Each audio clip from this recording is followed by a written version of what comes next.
All right, it is the Sports Mashup number 54, March 9th, 2022. Lots to cover today. College basketball really starting to go into full gears. I mean, it really already was, but there's a lot to cover in that regard, as well as, NBA, NHL down the stretch of the season. Starting in the NBA, the Knicks, quote-unquote, star, Julius Randle, was fined $50,000 for shoving Suns, sixth best option, had 38 points in his face, Cameron Johnson, and making contact with the referee. The referee was trying to break up the altercation.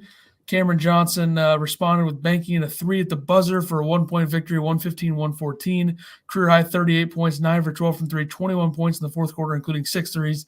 Ended up getting hurt in this game, so he hasn't played since this game. But Julius Randle has responded. He played really well against the Kings the other night when they won that game. They beat the Clippers, so they've won 2 in a row since this altercation. But not the greatest look in the world when you're up double digits against the team with the best record in the league on the road, albeit without Paul and Booker, but really gave the Suns life, I think. Yeah, when you're a struggling team and you're up on the best team in the West, and then you do that. Yeah, you just can't. You can't, especially on the road. I mean, Julius Randle has had a bit of a history of losing his temper with officials, and I think he kind of boiled over here and something that we saw. But and for the non-listeners, the people that are watching this, you keep seeing us look like Ethan looks up to the left and I look over to my right. We're watching the Boston College Wake Forest game that's went in overtime, and Boston College is now winning by 5. Yeah, Wake Forest can't make a shot. And for those of you who are into the brackets and such, we'll talk about that later. But Wake Forest is not going to get in the tournament if they lose this game, so that's something to pay attention to. Moving forward here, Jason Tatum dropping 54 in Sunday's win over the Nets with Kevin Durant and Kyrie Irving both playing. 24 years old is Tatum, already tied Larry Bird with 4 50-point games. It is a different league than it was when Bird was in it, but still very impressive. And I since you now have the online registration available in sportsbooks in Illinois, maybe we'll be referencing bets a lot more that we made, and I am one who made the Nets money line. And I think that's just on regular season games, because most 50-point games before the 25th birthday, he actually has 6. Kobe had 5, LeBron had 8, and Michael Jordan had 10. So I think that's just most in the regular season, not including playoff games. Yep. I think that's fair. All right. To surpass Kobe in most 50-point games before turning 25, when Kobe came in the league at 18, and Tatum only came in at 19, but yeah, it's definitely a big accomplishment for sure. But Nikola Jokic scored 30 points in the fourth quarter in overtime Sunday versus the Pelicans, shooting 10 of 11 from the floor in that stretch. Had 46 points, 12 rebounds, 11 assists, 4 blocks, and 3 steals. Shot 16 of 22 from the field. Numbers no player has reached in a single game in NBA history since blocks and steals started being tracked in 1973-74. I mean, it's pretty good. I mean, for his size to do all that and still shoot 16 of 22. There's a reason he won MVP last year, right? Yeah. I mean, he's still in the talks for it this year. Yep. I think a lot of that helps considering the injuries that they have. Porter Jr. never staying on the floor and Murray still being hurt. Yeah, and then the Heat prepping for Oladipo's long awaited return. He last played April 8th of 2021, but setbacks and such from his second surgery on his right quadricep tendon, which he first injured in January of 2019. I mean, he'd be a huge piece for the Heat. Yeah, it's been a while for him being on the floor. Kind of once thought of as one of the better guards in his position, shooting guards in the league when he was with the Pacers. But, I mean, he could use a guy like this. Was he drafted by the Pacers? He went to Indiana. I don't think he was drafted by the Pacers. Maybe. Where did he start at? some reason, OKC came to mind, but I think Orlando. Oh yeah, that's right. He went Orlando to OKC to Indiana to Houston to Miami. I don't even remember him being in Houston. It was last year. I don't really think he played very much. Probably he played 20 games. And then that's probably when his the April 8th set the last time he played. Yeah. And then Kevin Durant hits 25,000 point mark in Sunday's loss to the Celtics. And he would be close to he was said after the game he would be close to 30,000 without his Achilles injury. I think that's true. Yeah. I think that's true. You want to move on to the NFL here? Yeah. Lots of news this week in the NFL. Cowboys likely to release Amari Cooper. I think the thing with this is, number one, they overpaid Ezekiel Elliott. He's not been what he was. They, gave Dak a ton of money. Yeah, and which we can already go into that too. I mean, they negotiated where is it? They restructured Dak and Zach Martin's contracts. But, yeah, I mean, overpaid Zeke. I don't even know if he's their best back anymore.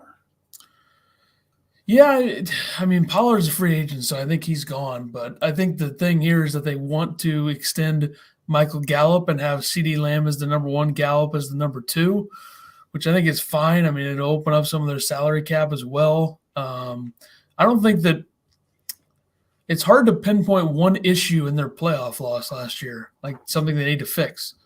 Their defense was better than it's been in a long time. I guess their offense could have done more, but I don't know. Jerry Jones is not good at this. Yeah. I mean, they could use a really good safety. Yeah, I think that's fair. I mean, you look at their corners. Diggs is pretty good, right? I mean, He's not much of a cover guy, but he'll get you picks, which I think is important, getting the ball back. But safety's kind of a position. When was the last time they really had an elite safety? Long time. Yeah, I mean, they've got a good defensive line, good offensive line. Good linebackers, I think, overall. Yeah, so, I mean, they could use a corner and a safety. Yeah, I think they probably could. But this should open up the cap for them. So then the question is, like, what team could you see Amari Cooper going to?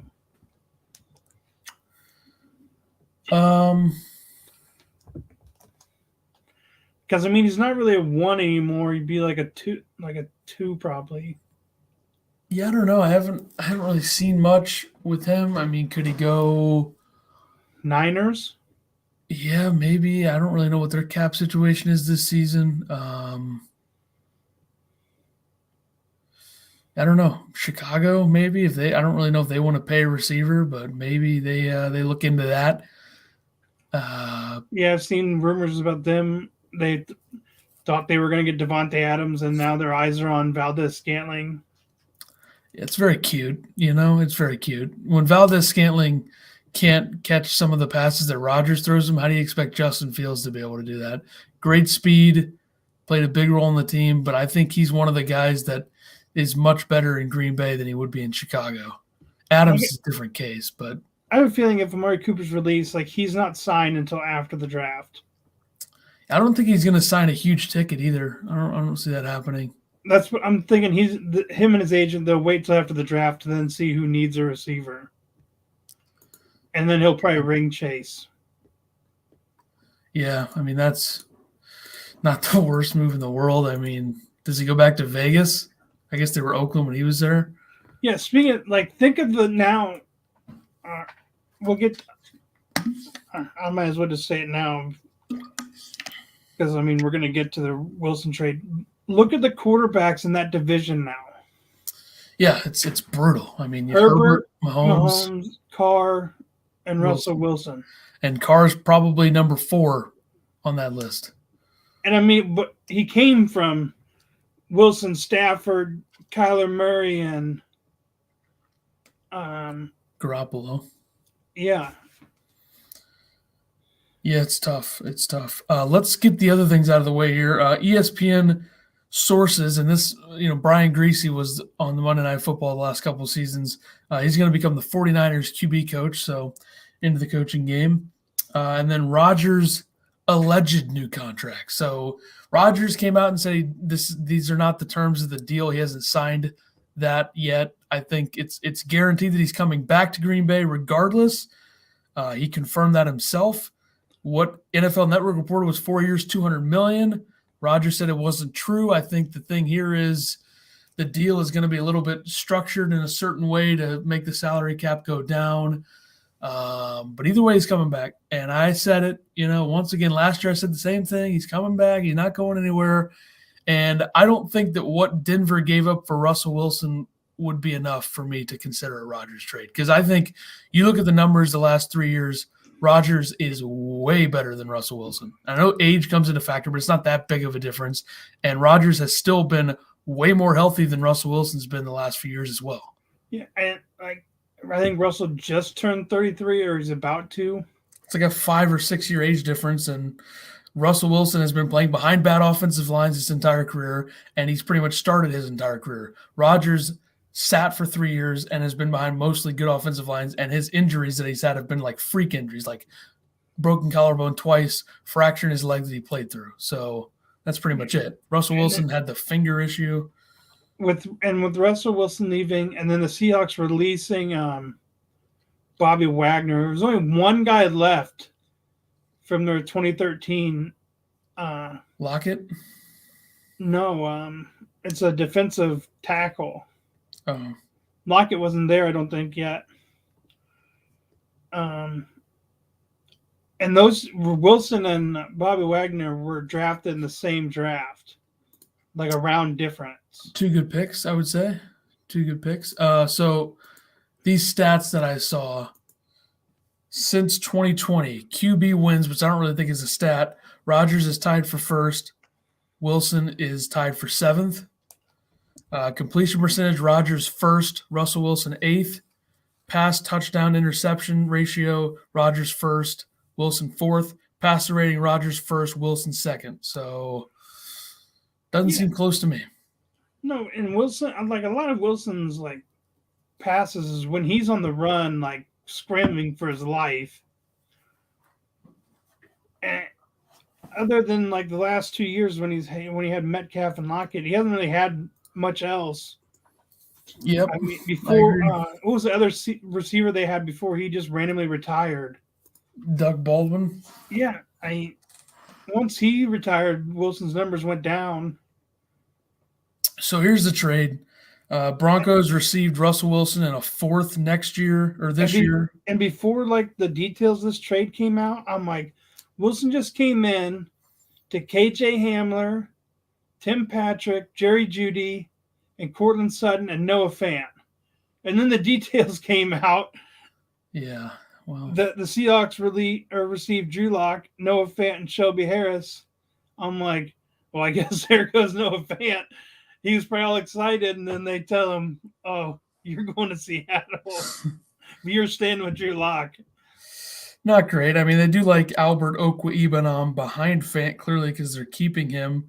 The Broncos also received the 2022 4th-round pick, Wilson, but they gave up a 2022 first-round pick, which is the 9th overall pick, a 2023 first, 2 second-round picks, one this year, which is the number 40 overall, and then a 2023 pick, and then a 2022 5th-round pick.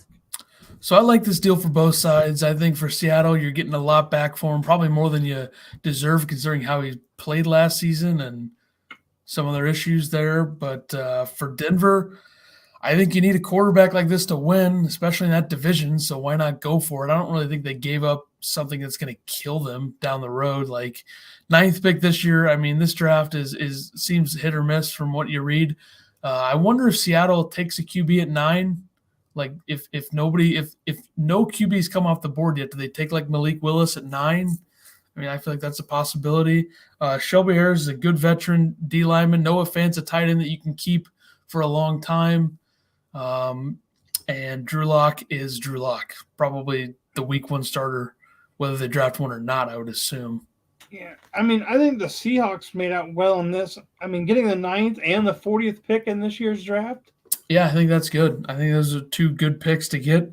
And you don't know what next year's picks are going to be either that you're getting. What position? Yeah, I think that's fair. I think that if Seattle drafts well, they'll make out pretty well in this draft. Now you just see the dominoes that fall. Obviously, Bobby Wagner being released. What happens with DK Metcalf? What happens with Jamal Adams? The Jamal Adams trade, a bit disastrous at this point. I think they gave up way too much for a safety, no matter who it is.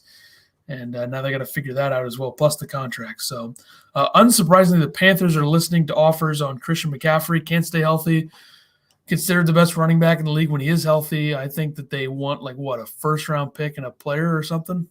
I haven't seen I saw what they're wanting. But I was talking to somebody about this. I'm like, is he worth that anymore? Because he can't stay healthy.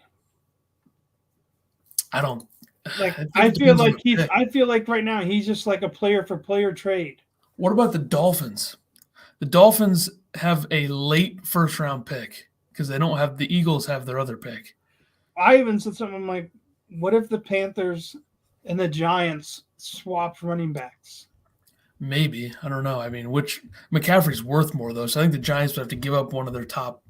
Like, the Giants have a ton of picks in the first 3 rounds. They could give up 1 or 2 of those. Maybe like an early second and Barkley for McCaffrey or something. I don't know if that would do enough for Carolina. But I think for Miami, though, like they have the 27th pick. Give that up. Just throw Myles Gaskin in there or someone like that you don't really need. And that would make I think that would help Tua a lot to have a running back like that. I think McCaffrey relies less on the offensive line as well. And I don't know how many backs are that they could get that would do that, because it's not like Carolina's had a world-beating O-line in front of McCaffrey. And he's out in space a lot too. So I don't think the offensive line is as big of a factor. No.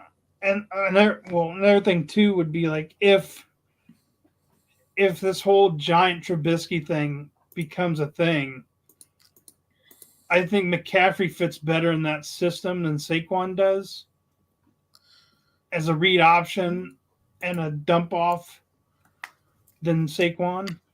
Yeah, I think so. I think that's true. Yeah. Because, I mean, that was almost what him and Cam did.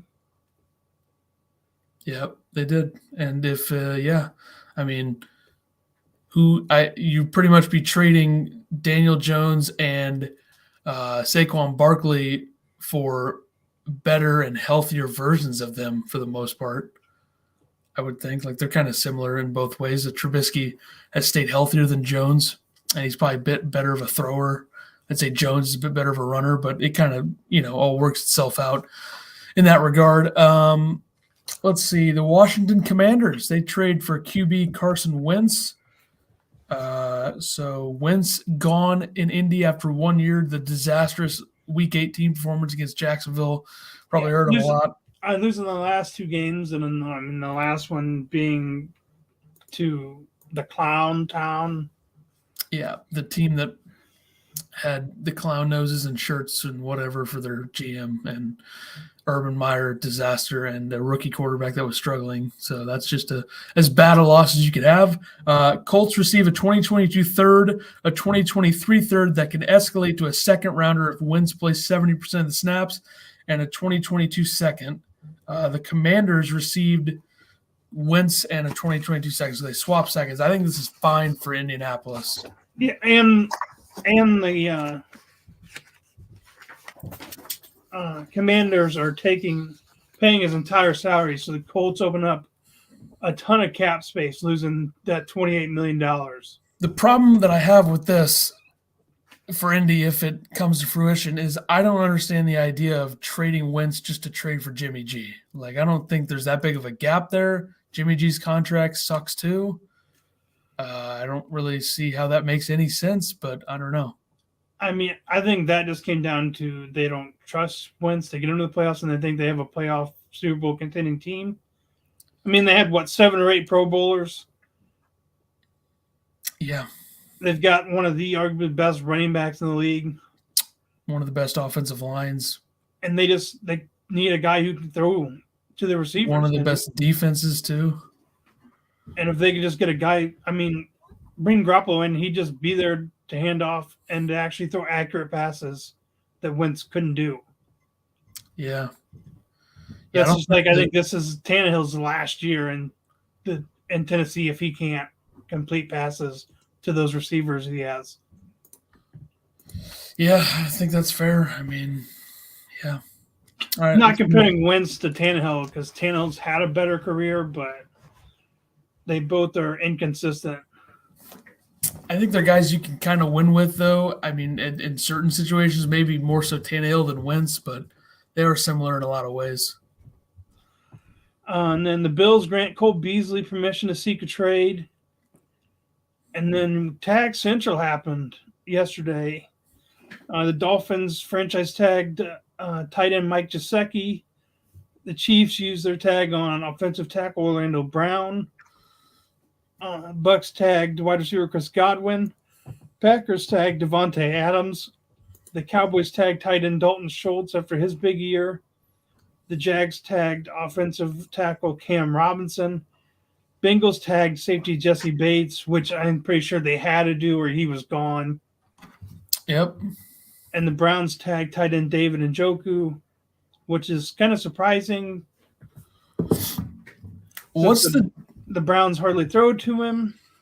What's the deal with J.C. Jackson? Why wouldn't the Patriots tag him? I don't know. One of the best corners in the league. They already got rid of Gilmore. That's what we were talking about last week about most interceptions. What's the end game there? It's kind of weird. Unless they're in contract negotiations with him or something. I think he's going to hit free agency. When's the tag deadline? It's already passed.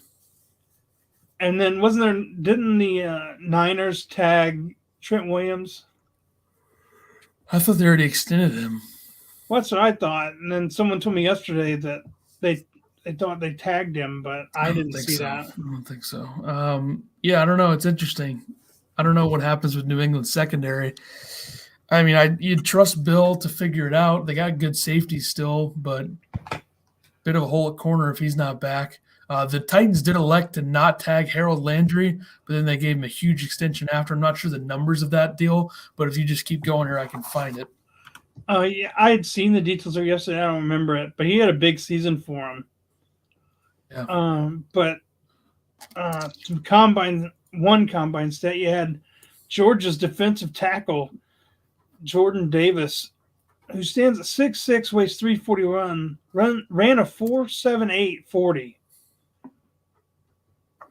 And I wrote, "Wow, scouts, let the big dog eat." Yeah, he's gonna move up the board because of something like that. And it's 5 years, $87.5 million for Landry. Yeah, Jesus. Just saw it. Stanford hit a buzzer beater in the lane to beat Arizona State if it counts. It's so bad. And then another combine stat was Baylor's Kaelin Barnes ran the second fastest 40 time in combine history, officially clocking a 4.23, which is the fastest for a defensive back. The fastest ran was from wide receiver John Ross at 4.22 in 2017. The Patriots also did release Kyle Van Noy again to clear cap space, so he's been dropped from the Patriots like 4 times. Yeah, that was he's getting up there in age, though, so it makes sense. And then lastly in the NFL, you had, as of Monday, Falcons' Calvin Ridley is suspended for at least the entire 2022 season after betting or placing bets happened in November when he wasn't with the team. He wasn't playing at the time. He bet a 3, a 5, and an 18 parlay, including the Falcons in that bet, or at least one of the bets.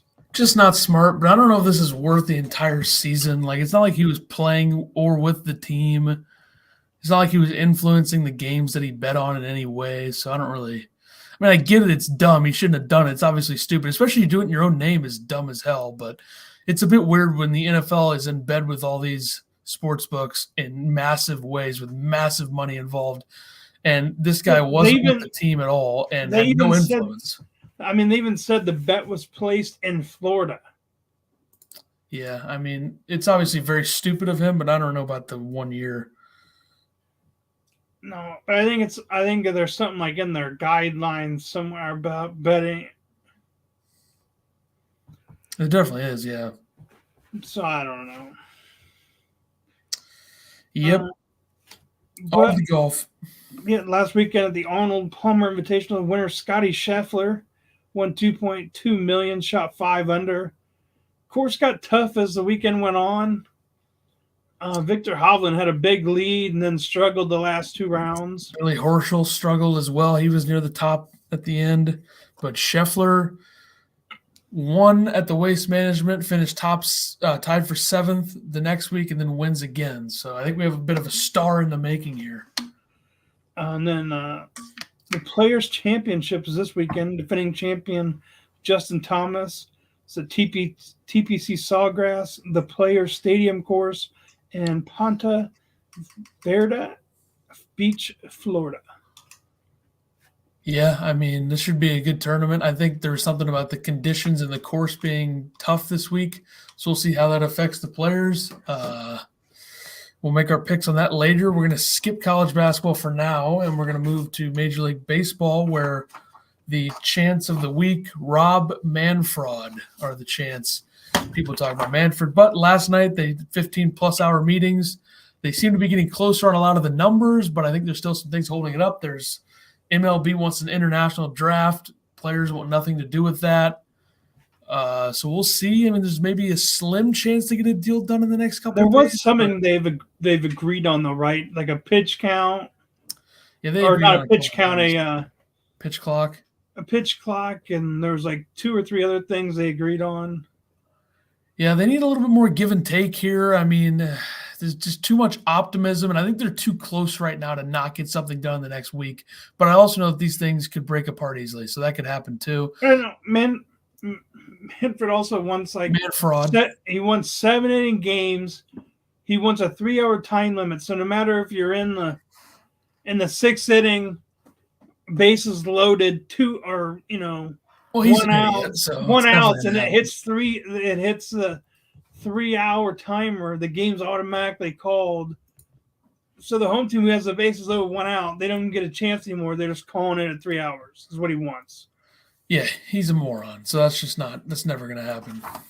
I would say there's no chance. So we'll see if they get something done. Hopefully by next week they have something done, but I would not bet on it per se with how quickly these things can break down. But moving along to the NHL, trade rumors action. Trade deadline coming up in about 12 days. 3 names that are possibly on the market. Mark Giordano, the defenseman, Norris Trophy winner 2019, Seattle Kraken. I'd say he's the most likely by far out of the 3 that we listed here to be traded. Former captain of the Flames, right? Yes, he was a former captain of the Flames. Teams that reportedly interested are the New York Rangers, Toronto Maple Leafs, Florida Panthers, St. Louis Blues, Carolina Hurricanes.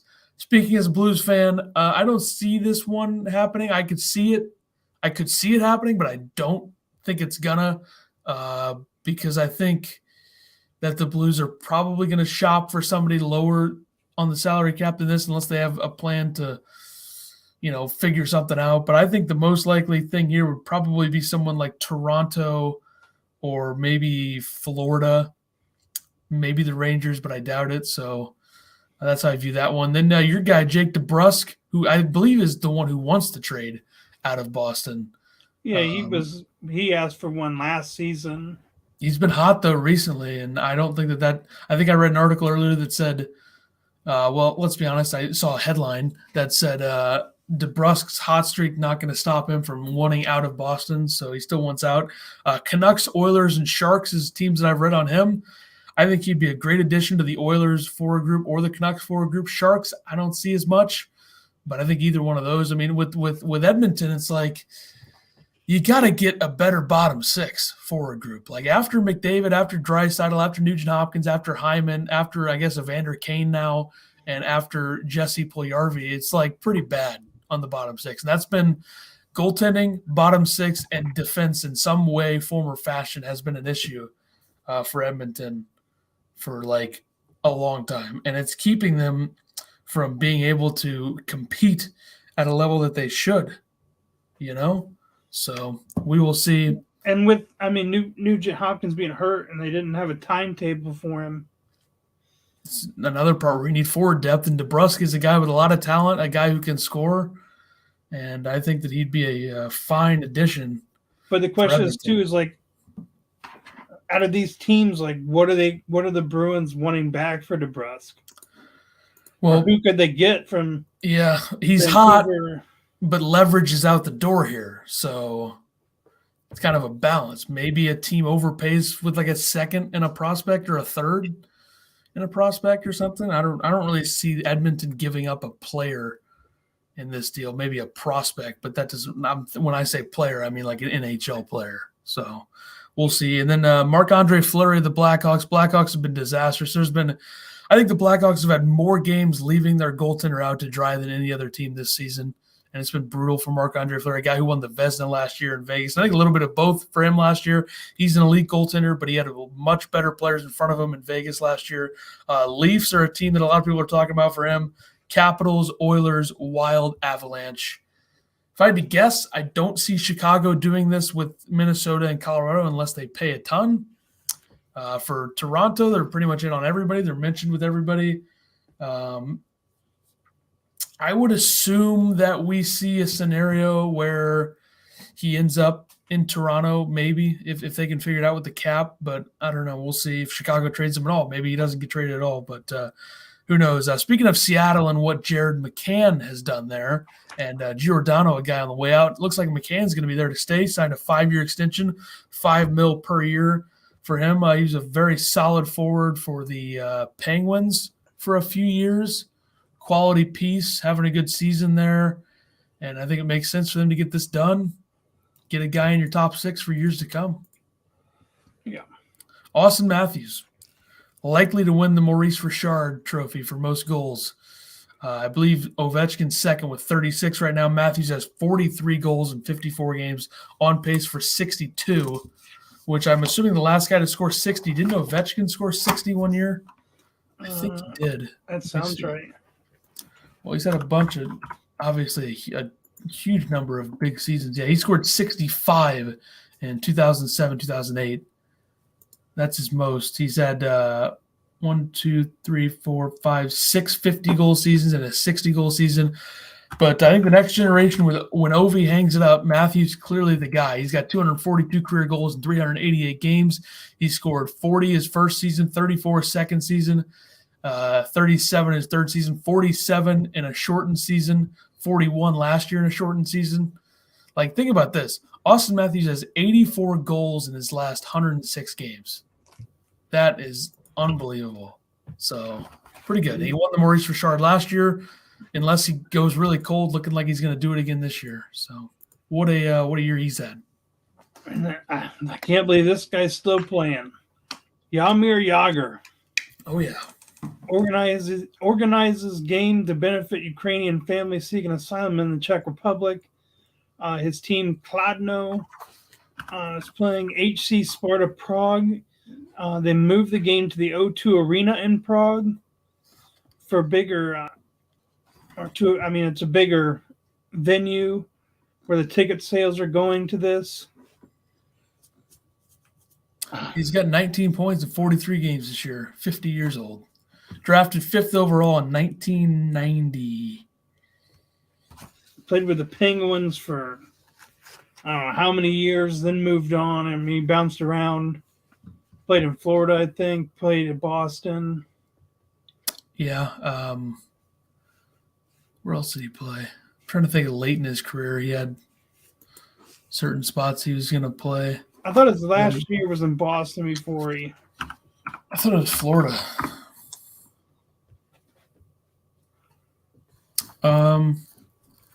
Pittsburgh to Washington to the Rangers to the Flyers to the Stars to the Devils to the Panthers. And he actually finished in Calgary. Oh. Interesting. It's very weird, but I didn't know he played for that many teams. Yeah. What do we have next here? College hoops. All right. Pretty much full swing of things with college hoops. Now you got the AP poll, last one of the regular season, last one until after the national championship. So, Yeah.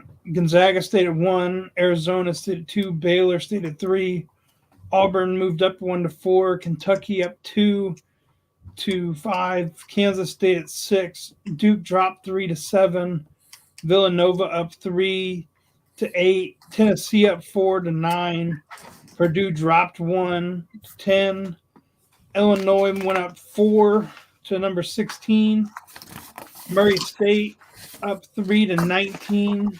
They are 30-2, have not lost since December 22nd, which was when they played Auburn. Colorado State at 23, and North Carolina back in the top 25 at number 25. all right. And then big touching moment over the weekend, Keontae Johnson got the start for Florida against Kentucky on his senior night. He's been out since he collapsed on the court in December of 2020. I mean, it was a great moment. This is a guy who was the preseason SEC Player of the Year last season. Legit player. And this happening to him, assuming he's never going to be able to play again, which is unfortunate, but very classy by Florida, very classy by the Kentucky players. Yeah, so, I mean, they tipped. They had the ball tipped. He caught it. They stopped the game. And he shook all his teammates' hand, kissed the gator on center court, then even ran over and dapped up Calipari. Yeah. Pretty good moment. Pretty good moment. This is the type of moment you love in sports, no doubt. But we have let's do the clinch teams. Well, we have the Power 6 conference winners of the regular season. Duke won the ACC. Baylor and Kansas tied for Big 12. Illinois, Wisconsin tied for the Big 10. Thank you, Nebraska. Thank you, Nebraska. I'd like to thank the Cornhuskers and Fred Hoiberg for beating Wisconsin, giving Illinois the opportunity to get a share of the Big 10 title. I believe Brad Underwood, the head coach of Illinois, obviously pretty much on a national scale right now, so people might not know that, so I got to say it.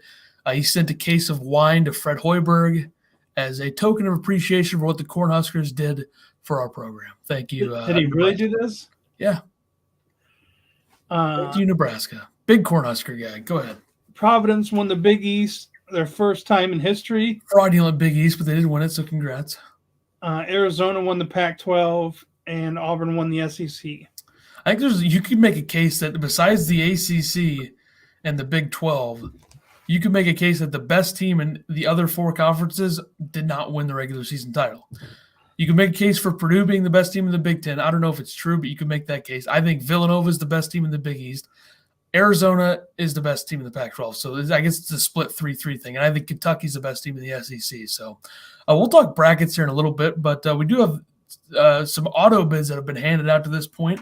Let me try to count the number here. 1, 2, 3, 4, 5, 6, 7, 8, 9, 10, 11 automatic bids handed out with quick math, 21 to go, and including one tonight. Yeah, so you had Murray State winning the Ohio Valley Conference. Chattanooga won the SoCon. Longwood won the Big South. Loyola Chicago won the Missouri Valley. Georgia State won the Sun Belt. Jacksonville State won the Atlantic Sun. Wright State won the Horizon League. Delaware won the Colonial Athletic. Bryant won the the Northeast. South Dakota State won the Summit. Gonzaga won the West Coast. And then the last, it's not clinched. The closest one would be played tonight, Colgate versus Navy, to see who wins the Patriot League. Now, before we look at Lenardi's bracketology, let me just say this about the Atlantic Sun. So Bellarmine from D2 to D1, they had the best regular season record in the Atlantic Sun last season.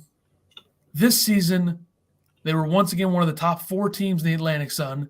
They beat Jacksonville in the Atlantic Sun Championship yesterday. They can't play in the NCAA tournament until 2026 because one of the dumbest rules in the history of the NCAA is the transition rule, where you're transitioning from D2 or D3 to D1, and you have a 5-year postseason ban, which is just so ridiculous. Here's a team in Bellarmine that won their conference tournament championship. They should be in right now, but Jacksonville State is in because Jacksonville State, who lost to Jacksonville in the semifinals, had the best regular season record. So now they're in the tournament after losing in the semifinals. It's one of the biggest, dumbest jokes I've ever seen because this is Bellarmine who transitioned last year. They've been in D1 for 2 seasons. Regular season champions last year in the Atlantic Sun, tournament champions this year, and no tournament bids to show for it because the NCAA is a joke. Well, who else was it that we talked about earlier who is switching or did switch but can't compete in postseason? There was 2 of those cases. I know one of them was the Illinois Chicago and the Horizon. They're going to the Missouri Valley, I think, and they reversed that. They let them play. I can't remember the other one, though, but that's more of a conference thing. This is just a dumb NCAA rule. Well, this was they couldn't play in the conference tournament. Yeah. They couldn't even go. Was that the Coastal? I don't remember what one that was. I don't know. There was like 2 teams that were leaving. Yeah, I don't remember, but I mean, either way, the conference and the NCAA overstepping the boundaries is just so dumb. I don't even know how many weeks ago that would have been when. Well, while you're looking at that, let's take a look at some quick bracket stuff here. Anybody who follows me on the social media knows that I'd say college basketball is my number 1 thing, and then probably hockey after that. So the Colonial Athletic, they added Hampton, Monmouth, and Stony Brook. Stony Brook, yeah, okay. And that what conference are they in now? Stony Brook, I will find this very quickly. Those 3 all came from the one conference, right? Stony Brook is in the America East. What were the other 2 you said? Hampton and Monmouth. No, I think Monmouth is in the MAAC, aren't they? Yeah. And then Hampton is something I've never heard of. But they do exist. They're in the Big South. So 3 different conferences. But where was Stony Brook out of? The America East Conference, where Vermont is just rolling to that championship. But they weren't allowed to. They're not allowed to play in the conference tournament. Yeah, Hampton was able to play in theirs, and I think the other team you said was allowed to as well. Monmouth. Yeah. All right, let's take a look here. Joe Lenardi, ESPN Bracketology. I don't really know what you want to do with this. Like, what do you think we should talk about with this? Well, what were the last 4 and everything? So last 4 buys for Lenardi was originally, before today, Wake Forest, Creighton, Memphis, and Michigan. Now, Wake Forest just lost to Boston College. I think Wake Forest, given their metrics, given their resume, I think Wake Forest is not going to make the NCAA tournament, which is brutal given the fact that they just gave Steve Forbes an extension yesterday. They have the ACC Player of the Year with Alondas Williams, and them missing the tournament is just going to be a gut punch. So, I mean, I can talk about all these teams if you want, at least the last 8 that he has in, if you want me to do that. I mean, so Wake then probably drops to what, with the first 4 out? I would assume so, given what could happen. I don't know if this is an order or not, but I feel like Wake Forest was even lower than that on a lot of people's brackets. Like, who do you think then out of the first 4 out comes in? Well, I think a lot of that depends on the conference tournaments. Let's say, for example, Indiana plays Michigan tomorrow morning. If Indiana beats Michigan, then they have a shot at Illinois. If they win those 2 games, Indiana's going to get in. If they beat Michigan, I think there's a big question mark there. BYU's done. I don't see them making the tournament. They're already gone anyway because the West Coast Conference, they lost to San Francisco. Already. And then how far do they in advance in that? I think they won 1 game against Loyola Marymount, and then they got beat up by San Francisco, so they're done. Dayton is a team that if they can play their way to the Atlantic 10 championship, then I think they have a shot. But I don't know how likely that is. I don't know. I feel like that's not going to be a very multi-bid league. I think it might be a one-bid league this year. And I think that's why I think the Mountain West tournament and the Atlantic 10 tournaments are the two most fascinating. The Mountain West being more so for the quality of teams and what seeds they get. The Atlantic 10 being for the fact that they're not going to get a lot of bids. So that's a problem there. And then the other one was Virginia Tech. Yeah, Virginia Tech. The ACC is so bad this year that Virginia Tech's going to have to win two, I would think. It's odd to me that he has them over Virginia. I agree with him having that, though, because I think in terms of metrics, Virginia Tech's a lot better than Virginia. And I think in terms of wins, I don't think there's that big of a discrepancy there either. I think Virginia is just looked at as the name brand team that won a championship in 2019. I think Virginia Tech's a way better team. Which I also feel like that's why Florida's up there, because I don't think Florida should even be in consideration. Yeah, I think Florida, for them, a lot of it's due to the quality of the conference and some of the wins they have. Like they beat Auburn, so that's a win there. Texas A&M's, I think, the same thing. VCU, another team out of the Atlantic 10. I don't see them having much of a chance unless they win. Now, if you get a situation where, let's say last year, like in the Big East and the Pac-12, where Oregon State won the Pac-12 tournament and Georgetown won the Big East tournament, those are two teams that were nowhere near the tournament bubble last year, and they got in. That's stealing bids from the bubble team. So I can see that happening. I picked St. John's to win the Big East tournament this year.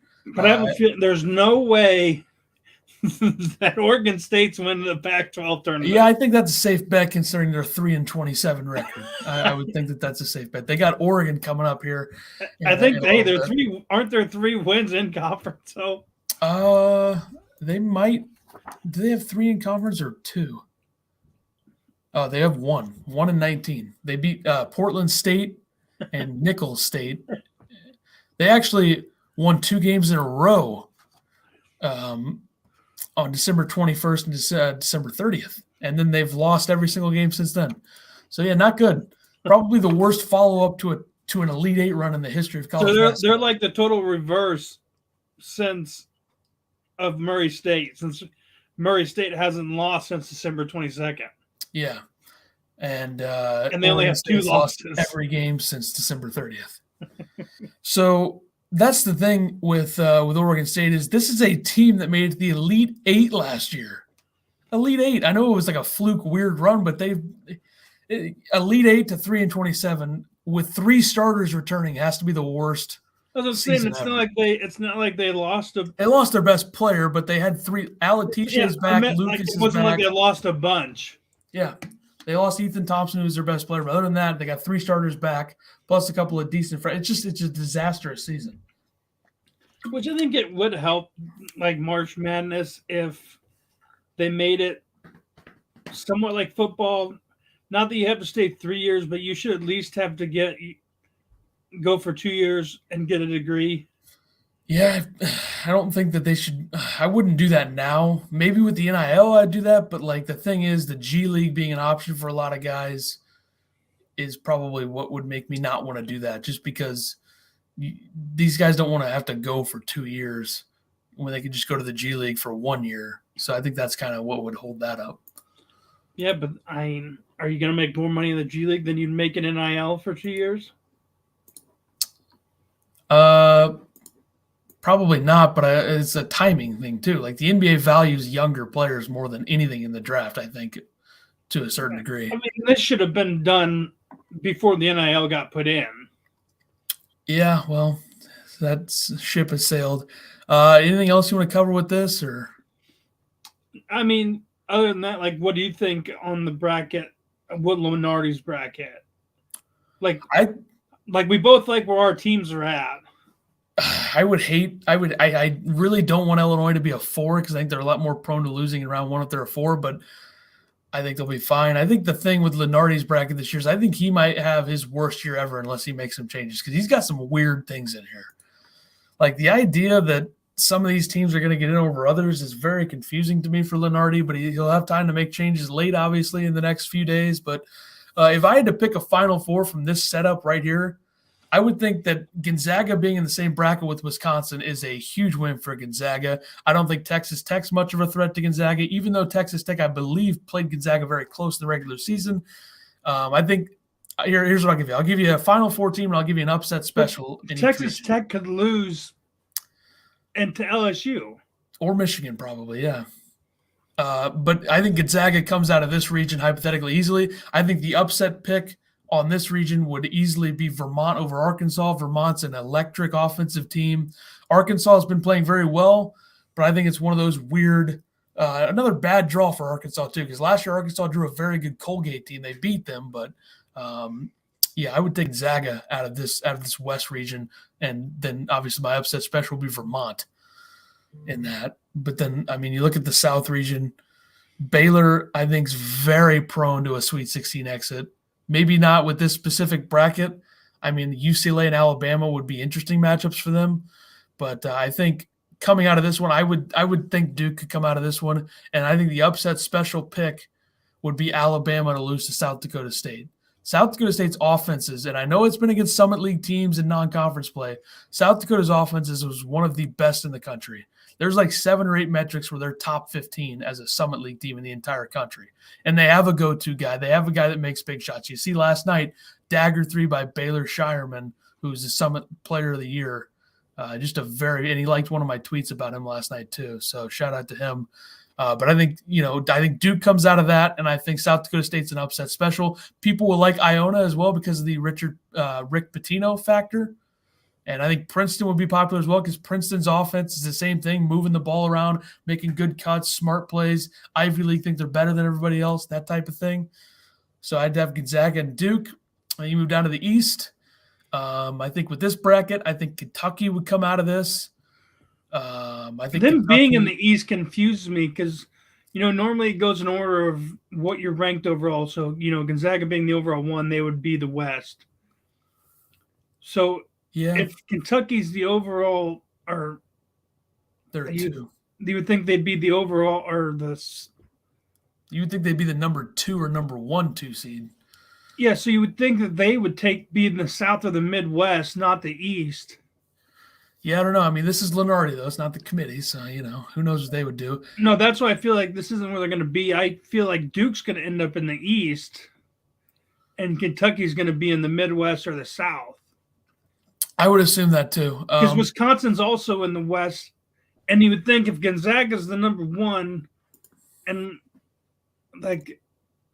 I just feel like his order of where these teams are at aren't going to be where they're – if anything, Wisconsin is going to be in the Midwest, and then you would think Kentucky would be in the South. Probably so, yeah. So I would have Kentucky coming out of this. I think the upset special pick would be back-to-back years of first-round exits for Ohio State, Memphis. Memphis is playing very well with Imani Bates leaving. Another one you could look at is if Wyoming was in the play-in and they got out of that and played Houston in the first round, I could see that as well. Because Wyoming has a very good inside-out duo of Graham Ike and Hunter Maldonado, and they've had good competition all season. The Mountain West has been very competitive. I think that helps. And Houston, without Marcus Sasser and Tremont Mark, is a much different team and not anywhere near what they were last year. No, and they still got to get to their conference tournament.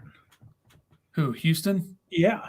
Well, I mean, they're going to be like a 7 at the worst. But no, I'm not saying they're not going to make the tournament. I'm just saying they still got to either play SMU or Memphis. Yeah. Yeah. Even a Tulane team they can struggle with. Here's the funny thing about Houston is early in the season they were really, really good. Bryant, who won the Northeast last night, lost to Houston by 67 points in the non-conference.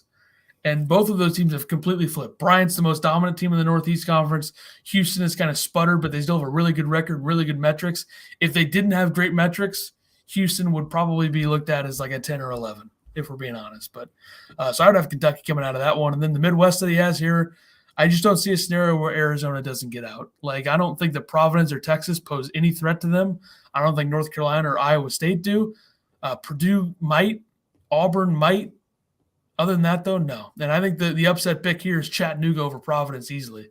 Chattanooga has 5 guys you don't want to play against. I know they barely beat Furman. They did that buzzer beater to beat Furman to win the SoCon, but They have a very, very good team, Chattanooga. So who do you have in the Elite Eight, or just what seeds do you have out of each one? In the Elite Eight or the Final Four? Elite Eight. Like out of the East, you got Kentucky, who's a 2. Kentucky, who's a 2, and I would say I'm not going to go with the Homer Illinois pick because I think they could legitimately beat Kansas in the Sweet 16 if they had to. But I'll say Kansas and Kentucky 1 and 2. For the West, if we go up here, I would say I'm feeling LSU Gonzaga for some reason. I don't know why, but I think LSU plays such good defense that they could get there. Which is what, 1 and 6? 1 and 6. Yeah, I don't think Wisconsin's going to be able to get in the Elite Eight. Maybe with that side, it's not that hard after them. Maybe Texas Tech, another team we look at. In the South, I would. Well, I don't see. You have 2. Yeah, I have Duke in there. I'm just going to throw something at the wall and think that I'm going to say South Dakota State. I mean, I know Oregon State got there as a 12 last year. I think South Dakota State get there as a 12. I think Baylor, without their defensive leader, Jonathan Chamois-Chapter, was a completely different team. I don't see Baylor going very far for that reason. So I'm going to say 12 versus 2. So everyone's going to say Duke's going to have a layup to get there. But I'm just saying, like Duke versus Boise State, and then Duke versus like Tennessee or Iowa is like not really difficult, right? So I don't know. The Midwest is the last one. Arizona a 1. I see them doing it for sure. I'll say Purdue a 3. So it's 1 versus 6, 1 versus 12 on the top, West and the South, and on the bottom 1 versus 2 and 1 versus 3. So not some chalk, not too much chalk, but I think all the 1 seeds get there. And then where's Murray State? 9 against Seton Hall. Which they could also beat Kansas. They could, and they could also end up being like a 7 too. I think that's possible if things fall a certain way. A 7 seed. They went 30-2 undefeated in conference. They have go-to guys. I mean, KJ Williams was the OVC player of the year, but he might not even be the best player on his own team because Juice Hill and Tevin Brown are legit too. Yeah, they're in the top 25 in like scoring offense and scoring defense. Yeah, they're legit. But all right, it should be a fun week. We'll cover it even more before the first 4 will be happening by the time we record next week, but we'll have the entire first round of preview next week, and maybe we'll get a guest on. Yeah, we'll have special guests next week. Special guest. All right, so that'll do it for the college basketball portion. Now let's finish up with the picks here. 7-4 for me last week, and then we'll start with the Players' Championship. I went 7-4 as well. Now 365 and 297. Picking up Scottie Scheffler winning in golf last week. I'm 363 and 293. And then you also picked somebody in golf, right? Yeah, I don't remember who it was though. It was a top 10. If I look it up, I'll be able to find out. I know he tied like 9th or something. Yeah, I'll figure it out. You go ahead with your picks for this week. For golf, you said to start. Yeah. My top 3 to win. Morikawa plus 1,400, Victor Hovland at plus 2,200, and Dustin Johnson at plus 3,500. My top 5, Patrick Cantlay at plus 450, and top 10, Hideki Matsuyama at plus 250. So I had Sam Burns tied for 9th last week. So that was my pick there. And then it was trying to get something on my screen here for college basketball. For this week, I have Players' Championship is what we're doing this week. To win, I'll take the defending champ, Justin Thomas, plus 1,000. Brooks Koepka, plus 3,000. Victor Hovland, plus 2,200. Top 5, Rory, plus 400. And Dustin Johnson, top 10, plus 400 as well. Let's do just both of us all at once, NHL and NBA picks. NHL for tomorrow, right? Yeah. And then NBA for tonight. So go ahead with both of those. The NBA for tonight, I got the Celtics minus 7.5 over the Hornets. Hornets are missing like Gordon Hayward, that Bach Knight, and somebody else. And the Celtics have Jaylen Brown back. And then I got the Clippers minus 4 over the Wizards. NHL for tomorrow, I got the Senators minus 120 over the Kraken. And the Lightning minus 110 over the Flames, which somehow last week you finally got the Flames to lose. They got killed, didn't they? 5-4. Somebody got killed that I picked. For the NBA, I'll take the Knicks +8 at the Mavericks and the Magic +9 at the Pelicans. NHL, give me the Avalanche -115 at the Hurricanes. Avalanche losing to the Devils last night, bounce back spot. And then the Devils winning last night, bounce back, non-bounce back. They're going to win again, +100 against the Jets. All right, college hoops. Who's your first NBA team? Knicks +8 at the Mavericks. And full disclosure, in real betting, I have them money line tonight. So it's a parlay, though. It's 3 money lines, Nets, Suns, Knicks money lines. You have the Knicks to beat the Mavs? +340. Yeah, the Knicks are hot, dude. +340 is a great number, too. So I have the Suns winning so it's Knicks at Dallas, Suns at Miami, Nets at Philly. So I'm banking on 3 road wins for a parlay to hit. And good thing I only bet like 2 months on it. Nets reuniting with Harden already. Yeah, so I think they're going to be motivated. Kyrie had 50 last night. There was just a thing or Steve Nash said we show the level we can play at. Yeah, I think that they can do that. But all right, let's finish college hoops. We have all Power 6 conference tournament winners and 1 mid-major tournament winner. Yeah, so who do you have the ACC winning the ACC conference tournament? It's already a wild one with Boston College winning 2 games and Syracuse blowing Florida State out of the water. But I'm going to go chalk here. There's a possibility Buddy Boeheim will not be able to play tomorrow. Yeah, I don't think it matters either way, to be honest. I think Duke handles them. I think Duke losing North Carolina made me more confident in them winning the conference tournament. So give me Duke. I also have Duke picked in that Big 12. So I went off the board for this one. I'm sticking with all my picks that I had in the Monday college basketball show that I do.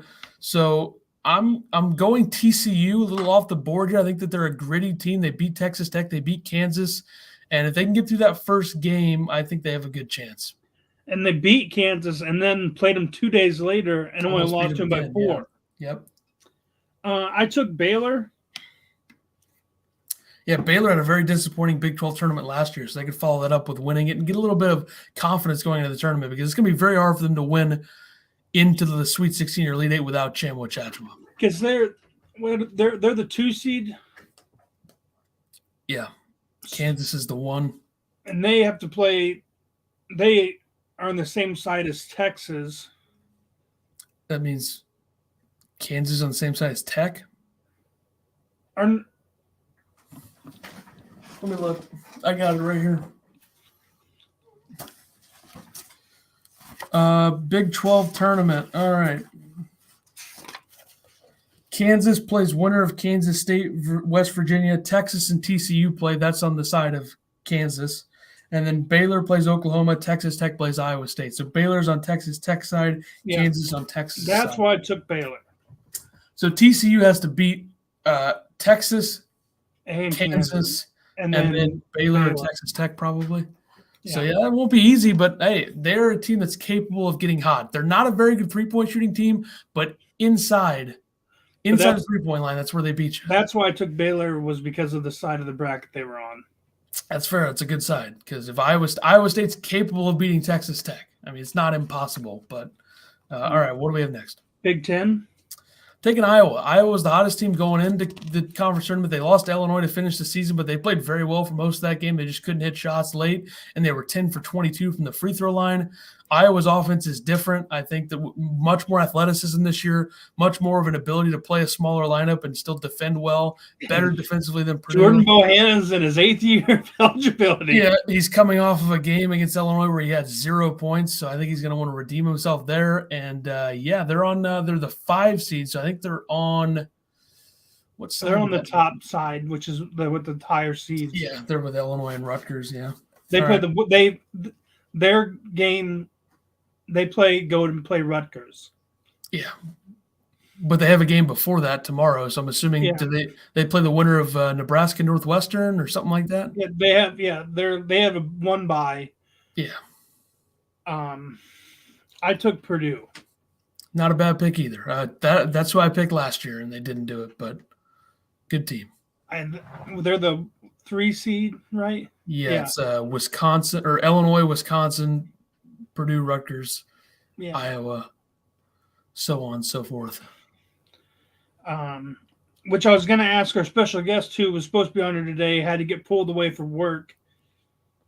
He's going to the Illinois game tomorrow. I was wondering if his tickets were for just the Illinois game, for the Illinois and Rutgers game. I think he's going to be there all week. Or all four on that day, or later in the day. Maybe just the Illinois games. Because those are back-to-back, and then I think the other ones don't start till like 6. Illinois' first game's 10:30 a.m. on Friday. For us. Yeah, 11:30 for Indy, yeah. Which is weird that we're in a different time zone than Indy, but I guess that's science or whatever. Yeah, so, but the Rutgers games is directly after. Yeah, so that would probably be what, like 1 o'clock? Yeah, and then the night game or the other two don't start till like 6 and 8. Yeah, I didn't know if he was going for just the morning session tomorrow or for. Well, we could find out 3 days after the fact on next Wednesday. Yeah, Big East. Another one I'm going off the board. Full disclosure, I have somewhat of a wager on this one. St. John's, two very good players, Julian Champagny and Posh Alexander, plus Montez Mathis, a transfer from Rutgers. Good lineup, very underachieving this season. And if the Big East taught us anything last year, it's that anybody can win it, because Georgetown winning it last year and then following it up with an 0-19 conference record this year is – Hey, they're in the same boat as Oregon State. Except the thing with Oregon State is that Oregon State got to the Elite Eight. Georgetown got killed in the first round. But, there's somewhat of a difference, but not really. So I'll take St. John's. I took my favorite Big East team, Villanova. It's a good pick. I mean, they're the best team, I think. They're not very the sarcasm. I hated how they were overranked at the beginning of the year when they kept losing. That's true. You and our special guest who was supposed to be on today, who will be on next week apparently. We'll just keep making digs at him how he wasn't here. Very, very much was up and down on Villanova this year as well. And I kind of was, but I didn't talk about it as much. But I worry about their depth for sure. Yeah, I mean, you got to think that this tournament, if it plays out right, it's going to, Providence, Villanova in the final. I mean, Villanova has the best player in the league, and he's a point guard, and he runs everything for them. Colin Gillespie, I think, is the best pure point guard in the country, too. So that helps in these situations. Pac-12, I'm pretty sure we have the same team. I doubt it. I have Arizona. Yeah, went off the board with this one as well, trying to be unique. This is a team that I've stuck with and talked about and liked most of the season except for the last month, and they're without their best player in the Pac-12 tournament, but I already picked it, so I have to stick with it, and that is the Oregon Ducks. I don't know. I love them preseason. They got great transfers. Their lineup on paper should be second best, maybe third best in this conference, and they've just been horrendous. Will Richardson's out, so that's going to hurt them a lot. But they have Jacob Young now. They have Devion Harmon. They have Eric Williams back. They have Quincy Guerrier. It makes no sense that they've been this bad. Dana Altman's always a very good big game coach.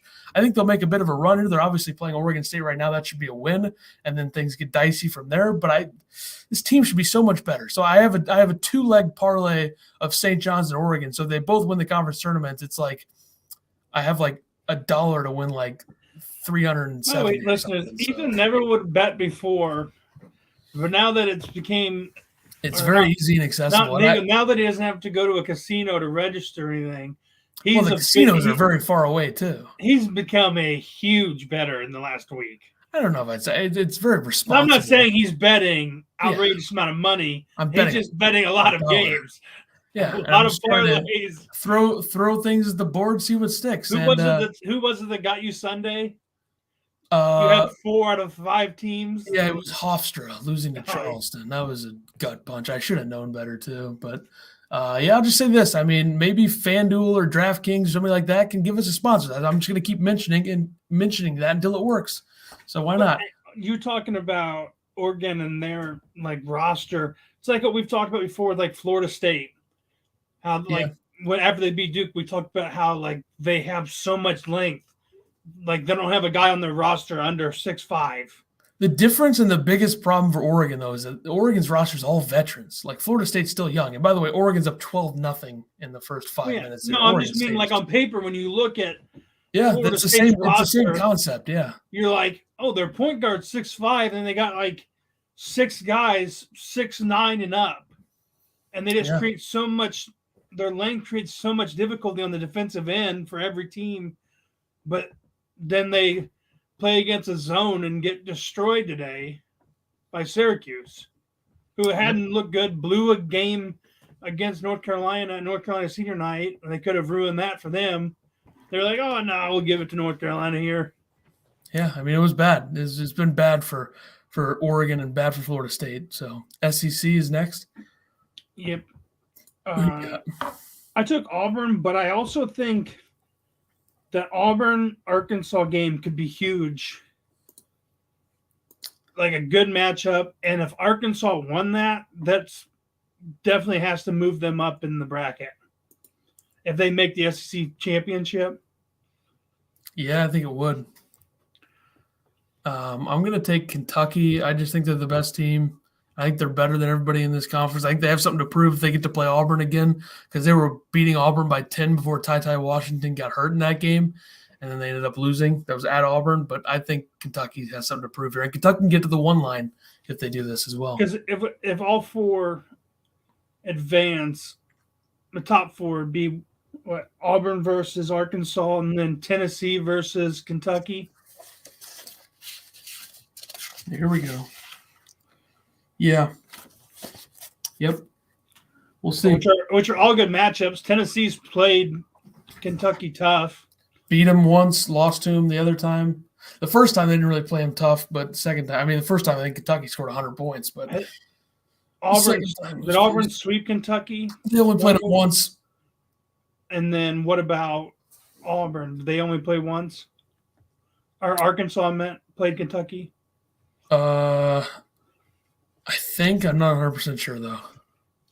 Either way, I have Auburn, but I just think Arkansas, that's huge for them if they can beat Auburn there.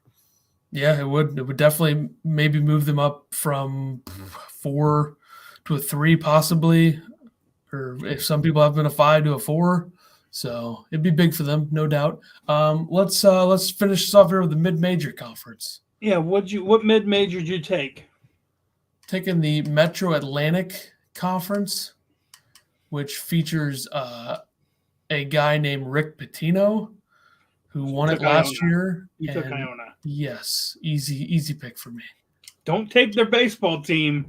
You can take their basketball team. Yep, I'm all in on that. Yep, 100%. I took the Mountain West. All right. And competitive league, that's a tough pick to make. I'm taking the 2 seed. Taking Colorado State. I like it. Player of the year, David Roddy. He's like a linebacker that can do everything on the basketball court. I like the pick. Who's the 1 seed in the Mountain West? Is Boise? it SDSU or Boise State? I think it's Boise State. Boise, I think. Well, if I can find the M's here in my catalog. Okay. Boise State's the 1, Colorado State's the 2, San Diego State's the 3, Wyoming 4, UNLV 5. That was another thing when we were talking about Lenardi's bracketology. He's got the top 4 teams from the Mountain West in the tournament. Yeah, I think it's always been a 3 to a 4 bid league. He's got Wyoming in the play-in game against Xavier. San Diego State is a 9. Boise has a 7. And Colorado State is a 7 as well. Yeah. Colorado State wins that. I don't see if Boise or Colorado State win that. I don't see them moving past a 7 though.